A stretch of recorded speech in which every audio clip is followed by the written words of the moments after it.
Okay, let's unpack this. We're doing a deep dive into a specific source you've provided. Right, it's an audio excerpt.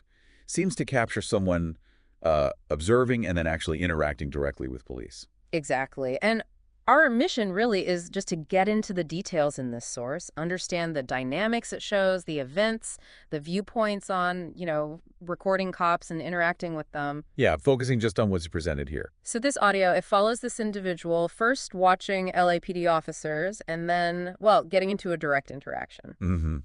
It catches different moments, Yeah. and the speaker definitely paints it as a dynamic scene happening right there on the ground. What's interesting right off the bat is how the speaker gives this very specific personal reason for being there. Yeah, the source kicks off with an immediate goal. They say they're looking for two specific officers, Tiara and Ramirez, I think. That's it. Tiara and Ramirez. And it's not just random. The source gives quite a bit of backstory. A significant backstory, yeah.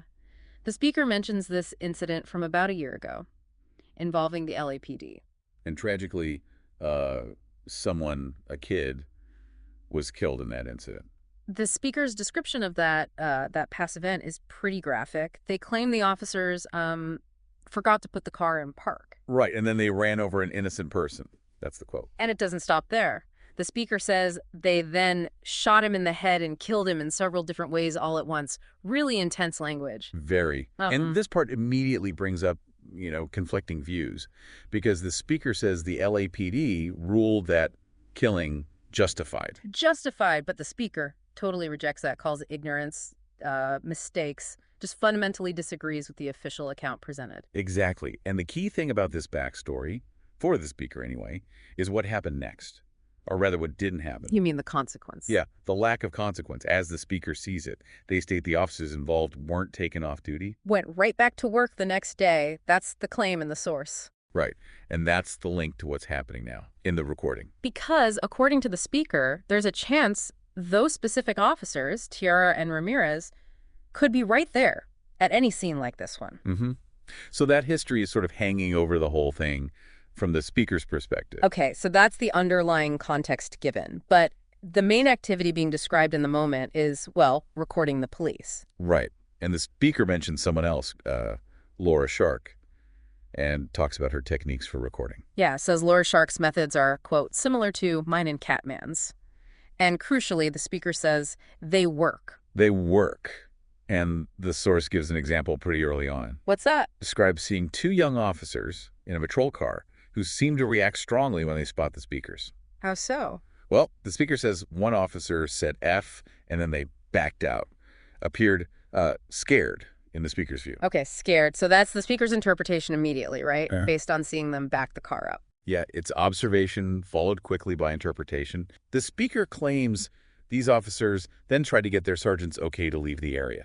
Interpreting that as being scared of, quote, me and Laura and trying to, keep their distance. Mm-hmm. And all this is apparently happening while there's some situation going on, a robbery or a fight, the speaker mentions. Right, and there's a store clerk inside who's bleeding, so it's sort of a chaotic backdrop. Definitely sets the scene for what comes next, which is the main interaction detailed in the source. The speaker gets stopped by multiple LAPD officers. Ah, okay. The bicycle stop. Yeah, involving several officers. The source names a Sergeant Muirhead and an Officer Airing, also mentions an Officer Maria. And the reason they give for the stop, according to the source, what did the officer say? It was about the speaker's bicycle light. Allegedly, it wasn't visible from 300 feet away. Okay. And didn't light up the road far enough ahead. Typical equipment violation justification. Right, like citing a specific traffic code requirement needs reasonable suspicion for a legal stop, typically. Exactly. So the officer initiates the stop based on the light. And the source then details what happens step by step from the speaker's viewpoint. Okay, walk us through that. The officer gives a directive. Yeah. Tells the speaker, turn around, put your hands behind your head for a pat-down search. A pat-down, usually for weapons, right? On the outside of clothes. Typically, yeah. If the stop is lawful and there's reason to suspect the person might be armed. So how does the speaker react to being told to turn around for a search? According to the source, they immediately ask why. What did I do wrong? And clearly states, quote, I do not consent to any searches. Okay. Explicitly withholding consent. Right. And they mention putting their camera down but keeping it recording. And they claim they were being very cooperative. Insists they didn't resist, hadn't even, quote, breaking the law. But, and this is where it gets really interesting, the source also includes a completely different version of events Right. from Sergeant Muirhead. His account, as presented by the speaker, is the total opposite. How so? Muirhead apparently claimed the speaker started throwing a fit, was yelling and screaming, wouldn't comply with the order to turn around for the pat-down. Whoa. Okay, so one says cooperative, the other says throwing a fit, yelling, not complying. Exactly. Muirhead apparently said that's why they needed more units and had to handcuff the speaker. That's a stark contrast, all within the same source recording. Really highlights how differently people can see or at least describe the same event. Totally. And the speaker, in the recording, immediately pushes back against Muirhead's version, claims they did cooperate. And says the video will prove it. Yeah, insists the video evidence will back them up and also show the stop itself was, quote, illegal. Okay. What about the bike light itself? Was there more interaction about that? There was. The speaker actually offers a solution on the spot. Says, hey, let me go to the 7-Eleven right there. I'll buy new batteries. Fix the light right now. Trying to avoid a ticket, basically. Seems like it. Offering to fix the alleged problem immediately. And what did Sergeant Muirhead say to that offer, according to the source? Refused it. Wrote a citation instead of giving a warning. And the speaker's position on the light remained. Consistent. They maintained there was, quote, nothing wrong with my lights the way they were. Sticks to the idea the stop wasn't justified in the first place. This whole interaction, the stop, the conflicting stories, it leads the speaker to ask some pretty pointed questions in the recording, doesn't it? It does. They ask things like, why are these police working a task force, making illegal stops and searching innocent people? And kind of broader, who benefits from that? Framing it as something potentially, systematic or having a hidden purpose. Right. Reflecting their interpretation of why this happened to them. The source also touches on just the nature of doing this kind of observation and recording, right? Yeah, the speaker reflects on that a bit. Says, the topic, your discussions, your direction. It's very dynamic. Yeah. Meaning it will change constantly depending on what happens in front of me. It speaks to that reactive nature of street-level observation and interaction. You have to adapt constantly. Right.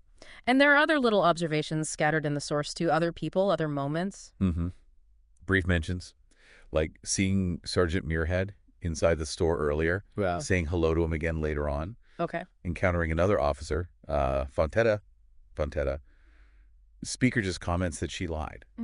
No context given for that, just the comment. Got it. Any other details? Yeah, mentions of someone else who is beat up behind the counter, presumably related to the initial call, another kid seen handcuffed in a separate situation, and an observation comparing other cyclists who did have lights versus one who didn't, maybe implying, selective enforcement related to their own stop. Right. Drawing a contrast. And then the source kind of circles back to that question raised during the stop about who benefits. What's the speaker's concluding thought on that, as presented in the source? They basically reiterate that Sergeant Muirhead and, quote, those cops benefit, explicitly states that's who benefits, suggesting there's some advantage for the police in these kinds of stops. Okay. So this single source, it really gives us a microcosm, a specific interaction heavily colored by the speaker's perspective and the backstory they provide. Absolutely. It lays out this history, this controversial past incident, the use of course death, described very differently by the speaker versus the official justified label they mention.